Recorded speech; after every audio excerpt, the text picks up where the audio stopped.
რუსთავიორის გენერალური დირექტორი ნიკა გვარამია აცხადებს, რომ ერთ-ერთ რესტორანში, სადაც მეგობრებთან ერთად იმყოფებოდა, მას თავს 4 პირი დაესხა და ფიზიკურად გაუსწორდა.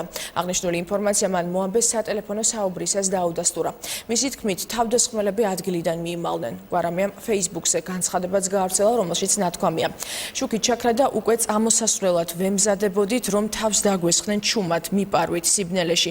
მოგვაყენეს ფიზიკური შეურაცხყოფა. მე ბოლო დღების უძილობისა და სტრესის გამო იმდენად გაბრუებული ვარ, ვერც მოვასწარი რეაგირება და საერთოდაც ვერაფერს მივხვდი, სანამ იატაკზე არ გამოვხიზდი. კრევე გამოვიძახე პატრული, ირგვლივ კამერებია, თავდასხმელების მაგიდაზე ყველაფერს მათი ანაბეჭდები აქვს.